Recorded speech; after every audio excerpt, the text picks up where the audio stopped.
اور انسانی حقوق کے کارکنوں کو نشانہ بنانا بین الاقوامی قانون اور انسانی قوانین کی کھلی خلاف ورزی ہیں۔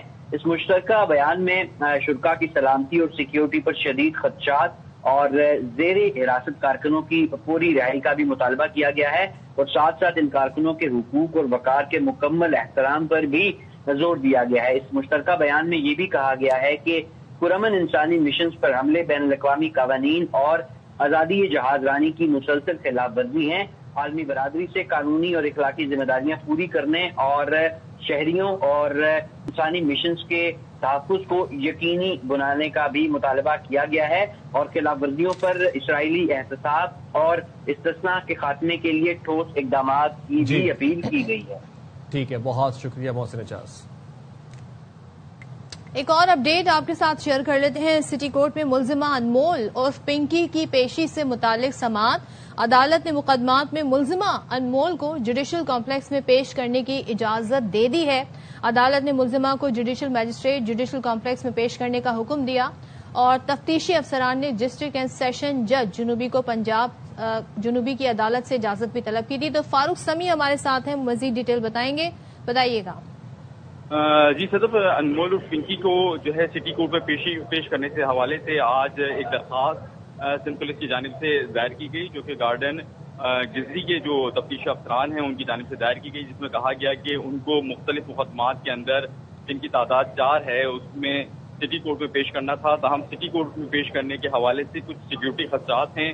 انمول اور پنکی بین الصوبائی منشیات فروش ہیں اور خدشہ ہے کہ ان کو کوئی نقصان پہنچا سکتا ہے، لہٰذا جوڈیشل کمپلیکس میں ملزمہ کو پیش کرنے کی جو ہے وہ اجازت دی جائیں، اور جو فاضل جج اور اسٹاف ہیں ان کو یہ ہدایت کی جائے کہ وہ یہ کیس کی سماعت جوڈیشل کمپلیکس میں جا کے کر لیں۔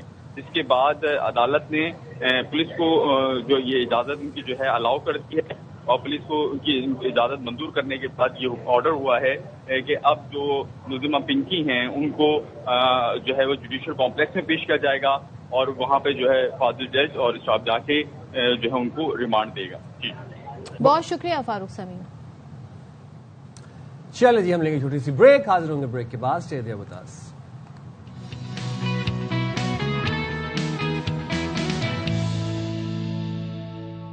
ویلکم بیک جناب، اور ابھی ہم بریک میں یہ ڈسکس کر رہے تھے کہ کون سی بیماری ایسی ہے جو ہمارے ملک میں تیزی سے نہیں پھیل رہی۔ آئے دن ہم سیگمنٹ کرتے ہیں اور آئے دن ہم یہ بات کریں کہ فلاں بیماری آدھی سے زیادہ آبادی میں پھیل گئی، فلاں بیماری بہت تیزی سے پھیل رہی ہے۔ پاکستان کی آدھی آبادی فیٹی لیور کے خطرناک مرض میں مبتلا ہونے کا انکشاف سامنے آ گیا ہے، جس نے طبی ماہرین کو شدید تشویش میں مبتلا کر دیا ہے۔ Pakistan G I and liver disease society conference میں بتایا یہ گیا ہے کہ بیماری ملک میں وبائی صورت اختیار کرتی جا رہی ہے، اور اب صرف موٹاپے کا شکار افراد ہی نہیں بلکہ بچے اور دبلے پتلے افراد بھی تیزی سے اس کا شکار ہو رہے ہیں۔ اچھا، ان کے لیے تو یہ سمجھا آتا ہے نا کہ ان کو تو مزید کھانے کی ضرورت ہے، لیکن وہ کیوں اس کا شکار ہو رہا ہے یہ ہم ماہرین سے ضرور جانیں گے۔ اچھا، اس کی ایک وجہ جو ہے، جو کہ بڑی آبویس ریزن ہے، وہ جنک فوڈ کا بڑھتا ہوا استعمال ہے۔ پھر ہمارا جو لائف سٹائل ہے، پہلے بچے جب موبائل فونز نہیں ہوا کرتے تھے تو باہر جاتے تھے، آؤٹ ڈور گیمنگز بہت ہوتی تھی، کھیلتے تھے، کودتے تھے۔ اب یہ طرز زندگی بہت محدود ہو گئی، سیڈنٹری لائف سٹائل ہو گیا ہے۔ اب یہ اس کی بڑی وجوہات ہیں۔ اب خبردار یہ کیا گیا ہے کہ اگر ٹائملی اس کو ڈائگنوز نہیں کیا گیا اور علاج نہیں کیا گیا تو پھر یہ مرض جگر کے سکڑنے، جگر فیل ہونے اور جگر کے کینسر تک لے جا سکتا ہے۔ تو چلیں جی، اس ساری صورتحال پر ہم بات کر لیتے ہیں۔ ہمارے ساتھ اس وقت موجود ہیں assistant professor gastroenterologist hepatology doctor Adil Hassan Chang صاحب۔ Thank you so much doctor Adil صاحب۔ سب سے پہلے تو میرے لیے جو سب سے بڑا مسئلہ وہ بچے جو کمزور ہیں، دبلے پتلے ہیں، وہ بھی اس کا شکار ہو رہے ہیں، ریزن کیا ہے؟ اچھا دیکھیے، پاکستان میں نیوٹریشن کا ایک دوہرا المیہ ہے۔ کچھ پاپولیشن ہمارے پاس میل نیوٹریشن سے سفر کر رہی ہے اور کچھ اوور نیوٹریشن یا اوور ایٹنگ سے سفر کر رہی ہے۔ اچھا، پاکستان میں جو یہ نیا ٹرم ہے جس کو لین نیش کہا جاتا ہے، لین نیش کا مقصد یہ ہے کہ دبلے پتلے افراد میں جگر میں چربی کا ہونا اور جگر کی سوزش ہونا۔ اس کا جو مین فیکٹر ہے، کیونکہ اس میں دیکھیں اوبیسٹی تو نہیں ہے، اس کا مین فیکٹر ہے سیڈنٹری لائف اسٹائل اور زیادہ سے زیادہ کاربوہائیڈریٹ، ریفائنڈ شوگرز کا استعمال، سوڈا ڈرنکس، کولڈ ڈرنکس، ان کا استعمال۔ تو یہ مین 2 فیکٹر ہیں جو کہ لین نیش یا جو آگے اور فیٹی لیور اور ان سب میں رول پلے کرتے ہیں۔ اچھا، ویسے مجھے پوچھنا تو اس سے چاہیے تھا، واٹ از فیٹی لیور؟ یس، یہ ذرا بتا دیں. اچھا دیکھیے جیسے فیٹی لیور ہے نام سے ہی ظاہر ہے کہ جگر کے اندر چربی کہا جاتا ہے. ہوتا یہ کہ جگر ہمارے جسم کا سب سے بڑا عضو ہے جس میں مختلف کیمیائی عمل ہوتے ہیں اور یہ کیمیائی عمل جگر کے خلیوں میں سیلز میں جن کو ہیپاٹوسائٹس کہا جاتا ہے اس میں ہوتے ہیں. تو جب جگر کے اندر چربی جمع ہوتی ہے وہ چربی ان سیلز کے اندر جمع ہوتی ہے تو ان سیلز کے اندر جو کیمیائی عمل ہوتے ہیں وہ متاثر ہوتے ہیں. ایک حد تک تو جگر کمپنسیٹ کرتا ہے لیکن جب اس حد سے زیادہ ہو جائیں تو جگر میں سوزش ہونا شروع ہو جاتی ہے اور آہستہ آہستہ وہ سوزش جگر کے اندر ویئر اینڈ ٹیئر اور پھر فیٹی لیور کا ایک مختلف اسپیکٹرم ہے جس میں گروپ آف ڈیزیز ہے اور وہ step by step patient progress کر رہا ہوتا ہے ڈیزیز میں اور پھر آگے جا کے جیسے آپ نے بتایا جگر سیروسس اور جگر کے کینسر میں مبتلا ہو جاتا ہے. فیٹی لیور کی انیشیل سمٹمز کیا ہوتے ہیں جو آپ کو فیل ہوتے ہیں, آپ کو نظر انداز نہیں کرنا چاہیے؟ دیکھیں fatty liver is a silent killer, silent disease ہے. 90% میں کوئی سمٹم نہیں. اچھا سمٹم تب ہوتے ہیں جب ڈیزیز پروگریس کرتی ہے اور جو نہیں تو پھر یہ سے پہلے کہ بر وقت تشخیص ہو جائے تو بر وقت پھر تشخیص کیسے ہوگی؟ پہلے پریونشن ہاؤ الٹرا ساؤنڈ سے جب کسی کو کچھ علامات ہی فیل نہیں ہو رہی تو وہ کیوں ڈاکٹر کے پاس جائیں؟ لیکن اس میں یہی ہے نا یہ ویک اپ کال ہے, یہ ویک اپ کال ہے جس کا بھی تھوڑا ویٹ زیادہ ہے جس کی بھی تھوڑی سی بیلی نکلی ہوئی ہے اس کو اپنا ایک الٹرا ساؤنڈ لیفٹی کرا لینی چاہیے. لیکن فیٹی لیور دنیا میں سیکنڈ لیڈنگ کاز ہے لیور ٹرانسپلانٹ کا. پاکستان میں تھرڈ لیڈنگ کاز ہے لیور ٹرانسپلانٹ. تو یہ اسی وجہ سے ہے کہ وہ لیور اور دنیا میں پہلے نمبر پہ ویسٹرن کنٹریز میں ہے کاز فار لیور کینسر. اچھا نہیں تو یہ اب آپ مجھے بتائیں کہ اس کا پھر علاج کیسے ہے؟ اگر آپ کے انیشیل سٹیجز میں آپ کو فیٹی لیور آپ نے چلیں ڈائگنوز ہو گیا, آپ کو پتہ چل گیا کہ ہے مجھے فیٹی لیور, تو پھر اب اس کا علاج کیسے کریں؟ علاج مختلف ہیں. سب سے پہلا آسان علاج مریض کے خود کے پاس ہے, life style modification. Life style modification میں اس نے کرنا کیا ہے, وزن کم کرنا ہے تھرو ڈائٹ اینڈ ایکسرسائز جو کہ بیسڈ ٹریٹمنٹ ہے. ایون ڈائٹ بھی نہیں تو پورشن کنٹرول کر. پورشن کنٹرول ڈائٹ کا مقصد یہی ہے کہ اب دیکھیں اس میں مختلف ڈائٹ پلانس ہیں. آج کل تو ڈائٹیشنس کا اچھا مطلب کہ اویلیبلٹی ہے. اگر جب شروع میں نہیں ہوتی تھی تو جیسے ہماری فیلڈ ہے اس میں ڈائٹ کا بھی نیوٹریشن بھی ایک پارٹ ہے. تو ڈائٹ میجر پورشن ہے. ڈائٹ کا اویئرنیس سیلف ایجوکیٹ پیشنٹ جب تک خود کو نہیں کرے گا, اس کو پتہ نہیں ہوگا کہ جو میں کھا رہا ہوں اس میں کتنی کیلوریز ہیں, تو وہ تب تک ویٹ لاس نہیں کر سکے گا. تو ڈاکٹر صاحب ذرا ہمیں تھوڑا ایج وائز آئیڈیل ویٹ بتا دیں, کیونکہ پاکستان میں ایک اوسطاً ہائٹ ہے اور اوسطاً اگر ہم بات کریں 20s میں 30s میں 40s میں کیا ویٹ ہونا چاہیے خواتین کا اور مردوں کا؟ اچھا دیکھیں ویٹ ایج کے حساب سے نہیں ہوتا. اچھا ویٹ جو مناسب ہوتا ہے وہ ہائٹ کے حساب سے ہوتا ہے. اچھا دوسرا ویٹ ہوتا ہے جو ایک اور بڑا المیہ ہے ساؤتھ ایشیا میں جینیٹک پری ڈسپوزیشن جس کو بولا جاتا ہے کہ جینیائی لیول پہ کچھ ایسی چیزیں ہیں فیکٹر ہیں کہ ہمارا ویٹ جو بی ایم آئی ہوتا ہے نا باڈی ماس انڈیکس ہائٹ اور ویٹ کا تناسب ہوتا ہے, اس سے اندازہ لگایا جاتا ہے کہ کون سا پیشنٹ اوور ویٹ ہے, کون سا اوبیس ہے, کون سا انڈر ویٹ ہے, کس کا نارمل ہے. تو نارمل بی ایم آئی ہوتا ہے 18.5 سے 25 24.9. یہ ہے گلوبلی. لیکن ایشینس میں خاص طور پہ ساؤتھ ایشینس میں یہ بی ایم آئی کا تھریش ہولڈ ہے 18.5 سے 23.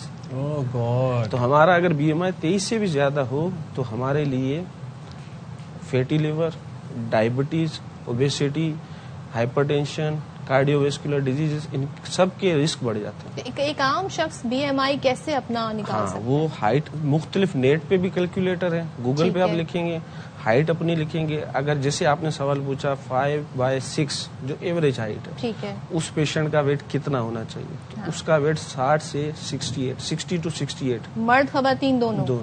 اچھا ٹھیک ہے, اتنی رینج میں ہونا چاہیے. اچھا اب تو ویسے خیر بہت سی جدت آ گئی ہے. آپ چیٹ جی پی ٹی سے اگر پوچھیں نا, چیٹ جی پی ٹی کو اپنا آپ ہائٹ بتائیں اور ویٹ بتائیں یا ایج بتائیں, اپنا جینڈر بتائیں اور اسے کہیں find out my B M I, تو وہ آپ کو فوراً سے ود ان سیکنڈز نکال کے بتا دے گا. تو اب فیٹی لیور سے فائٹ کرنے کے لیے ہمیں اپنے لائف سٹائل کو ماڈیفیکیشن کرنا ہوگا. ہاں ماڈیفائی کرنا ہوگا, ہمیں ورک آؤٹ کرنا ہوگا, ہمیں واک کرنی ہوگی اور جنک فوڈ چھوڑنا ہوگا. جنک فوڈ چھوڑنا پڑے گا. پروسیسڈ فوڈ جو ہیں, کاربوہائیڈریٹس ہیں, کولڈ ڈرنکس ہیں, شوگر کو کٹ کرنی پڑے گی. Sugar is white poison. اچھا وائٹ شوگر جو ہوتی ہے آپ کہہ رہے ہیں اس کو کٹ کرنا, white who brown who, any sugar is a poison. تو کاربس مطلب تو وہ پھر آپ دیکھیں ہمارے پاس یہی ایشو ہے کہ ہم ساؤتھ ایشین ایک تو کاربس کے بہت ڈیپینڈنٹ ہیں. ہم روٹی چپاتی نہ کھائیں, چاول نہ کھائیں تو ہماری مطلب میل کا مین پورشن ہم کنسیڈر کرتے ہیں کہ ہم نے کھانا نہیں کھایا. ایسے ہی ہے.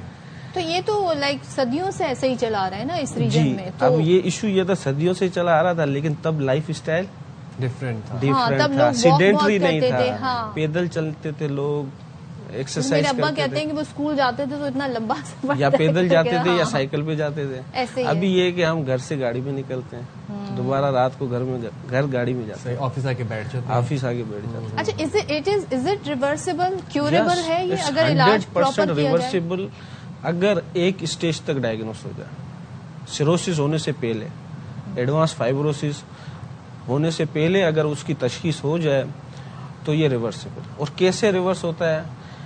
انسان اگر 7 سے 10% اپنا وزن کم کرے, 60 کلو کا فار ایگزامپل ایک 60 kg یا 70 kg پرسن ہے, وہ اگر 7 کلو وزن کم کرتا ہے تو اس کا فیٹی لیور ریورس ہو جائے گا. صحیح بات ہے. یعنی کہ ہم یہ دیکھ رہے ہیں کہ ظاہر ہے آپ کو اپنا وزن بھی ایک حد تک رکھنا ہوگا, ادروائز مختلف بیماریوں میں مبتلا آپ ہو سکتے ہیں. یہ جو بیماری ہے کیا اور بیماریوں کا بھی سبب بن سکتی ہے؟ جی, اصل میں یہ دیکھا جائے نا تو یہ فیٹی لیور ایک گروپ آف ڈیزیز ہے, اور یہ ساری ہوتی کیوں ہے؟ یہ موٹاپا, اوور ویٹ, ان کی وجہ سے ہوتی ہے. اچھا, اور خاص ایک اور لاسٹ میں آپ بتا دیں, جو لوگ الکوہل کنزیومیشن کرتے ہیں, کنزمپشن کرتے ہیں, ان کے لیے کتنا خطرناک ہے اگر ان کو فیٹی لیور ساتھ ساتھ چل رہا ہو اور پتہ ہی نہ ہو؟ دیکھیں الکوہل رچ شوگر ہوتی ہے. اوہ گاڈ. الکوہل, پیور الکوہل اتنی کڑوی ہوتی ہے کہ اس کو بندہ سمیل بھی نہیں کر سکتا. اچھا ٹھیک ہے, تو اس میں بہت زیادہ یہ کیمیکل ڈالے جاتے ہیں, پروسیس کیا جاتا ہے, اور اس میں شوگر کے لیے جی وہ اس میں وہ جو شوگر ہوتی ہے اور وہ الکوہل میں جو ٹاکسنس ہوتے ہیں وہ جائے گا ڈائریکٹلی, کیونکہ جو بھی باڈی میں ڈرگس ہم لیتے ہیں, ٹاکسنس ہیں, ایڈکشنس ہیں, وہ لیور از اے ڈیٹاکسیفائنگ آرگن. ٹھیک ہے, تو سارے ان کو ڈائجسٹ سمجھیں ڈیٹاکسیفائی لیور ہی کرتا ہے. تو ان کو ڈیٹاکسیفائی کرنے میں لیور خود بھی ڈیمیج ہو رہا ہوتا ہے. بالکل. تو الکوہل کرتی کیا ہے کہ فیٹ لیور میں بھی ایکومولیٹ کرتی ہے اور لیور کو بھی ڈیمیج کر رہی ہوتی ہے. اچھا ڈاکٹر صاحب, لاسٹلی میں یہ پوچھنا چاہ رہی ہوں کہ اس کو صحت مند کیسے رکھیں جگر کو. سیکنڈلی مجھے تھوڑا سا یہ بتا دیں کہ ہم لوگ بہت سارے وائٹامن سپلیمنٹس لیتے ہیں, کہتے ہیں وہ جو آپ کی ممبرین ہوتی ہے ایک آپ کے اسٹمک کی, اس کو بھی متاثر کرتی ہے. تو کیا یہ بھی آپ کے جگر پہ لوگ ڈرپ لگوا رہے ہیں, وائٹننگ انجیکشن لگوا رہے ہیں, پتہ نہیں کیا کیا, تو یہ بھی آپ کے جگر کو متاثر کرتے ہیں؟ دیکھیں دو چیزیں, پہلے تو آپ نے پوچھا وٹامنس کا, تو وٹامنس اور ایک بڑی مشہور سر درد کی گولی. جی دیکھیں یہ معدے کو خراب کرتی ہیں, مختلف دوائیاں مختلف معدے کو خراب کرتی ہیں, جس میں انسیڈ کا گروپ, سر درد کی مختلف گولیاں جو انسیڈ گروپ ہے وہ معدے کو خراب کرتا ہے, معدے کی جو پروٹیکٹیو لیئر ہے اس کو خراب کرتی ہے. اور وہ ملٹی وائٹامن جن میں آئرن ہوتا ہے, تو آئرن جو ہے نا وہ معدے کی لیئر کو خراب کرتا ہے. اچھا. تو لیکن اس کو لینا تو چاہیے, آپ ڈائٹ میں آئرن لیں, پرسکرائب بائی ڈاکٹر, یا پرسکرائب. المیہ یہ ہے کہ بہت سے ڈاکٹرز کو جو پرانی پریکٹس ہے, اب جو نیور اسٹڈیز ہیں اس میں یہ کہ آئرن آپ کو iron containing supplement alternate day لینی چاہیے. Okay, not daily. Not daily, بہت سے لوگ تو ٹوائس اے ڈے دے رہے ہوتے ہیں. تو اس کو وہ جی آئی ایپسائڈ کے ساتھ پھر ہمارے پاس آ رہے ہوتے ہیں گیسٹرونٹرولوجسٹ کے پاس. دوسرا جو آپ کا سوال تھا لیور ہیلتھ کے لیے کیا کیا جائے, تو لیور ہیلتھ کے لیے سب سے پہلے ڈائٹ میں شوگر کو کٹ کر دیں, پورشن کنٹرول کریں, پروٹینز کا یوز بڑھائیں, اور لائف اسٹائل کو اپنے کو ایکٹیو کریں. یہ بہت امپورٹنٹ سوال ساری باتوں کا لبے لباب. Thank you very much doctor صاحب, عادل صاحب, آپ نے پروگرام وقت نکالا. اور دیکھیں بات پھر وہی ہے کہ کھا لیا, سو لیا, اٹھ گئے, کام پہ چلے گئے, وہاں سے کہ پھر کھا لیا اور سو لیا, یہ کوئی روٹین نہیں. تمہارے سارے فساد کی جڑ یہ موبائل فون ہے. اس کی وجہ سے آپ کہتے ہیں 5 منٹ کی ریل دیکھنی ہے, 3 گھنٹے بعد اٹھتے ہیں, تو اسکرین ٹائم چیک کیا کریں, اس میں ہوتا ہے ریلز کی 6 گھنٹے اسکرین ٹائم, یعنی 6 گھنٹے صرف آپ موبائل ہی دیکھتے رہے. سوچیں. اب ہم لینے لگے بریک, حاضر ہوں گے بریک کے بعد, اور بریک ٹائم میں آپ لوگ پروسیس کیجیے گا ابھی سیگمنٹ کو. تھینک یو ویری مچ, حاضر ہوں گے بریک کے بعد.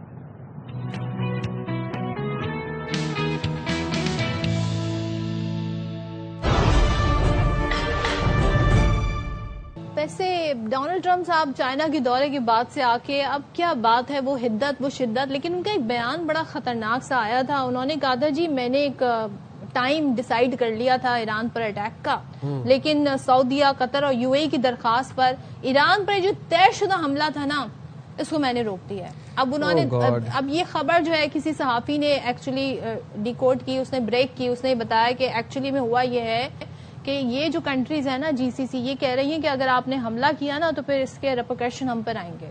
کیونکہ آبویسلی ریپرکشنز تو آتے ہیں ان کے اوپر ہی. ڈونلڈ ٹرمپ نے فائنلی سن لی ان کی، پہلے بھی آ رہے تھے. یہ Donald Trump and his war rhetoric یہ پتہ نہیں کب تھمے گا، یہ ہمیں بھی اس چیز کا انتظار ہے. بٹ ایران طویل مدت کے لیے ایٹمی پروگرام روکنے پر راضی ہو گیا ہے.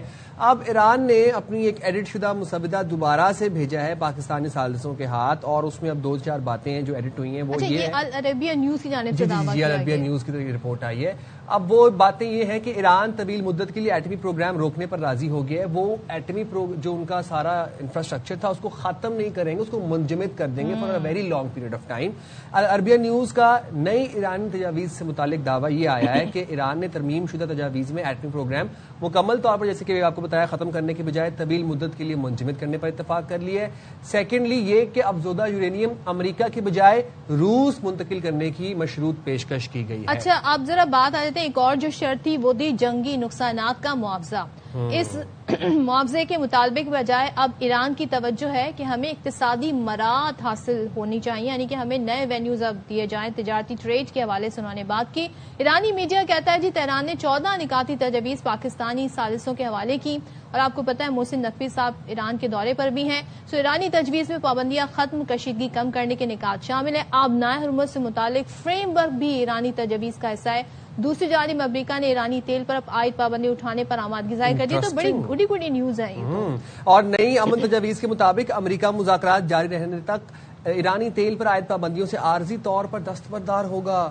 ایرانی عہدیدار کے مطابق امریکہ نے جوہری پروگرام کی حدود سمیت مذاکرات میں کچھ چیزوں پر لچک دکھائی ہے. تو لچک تو دکھائی جا رہی ہے امریکہ کی جانب سے، ایران کی جانب سے. تو بات کر لیتے ہیں، سابق سفیر ڈاکٹر جمیل احمد خان ہمارے ساتھ موجود ہیں. Thank you so much doctor Jamil صاحب. اب ہم نے سارا ایک پورا آپ کے سامنے مدعا رکھ دیا ہے.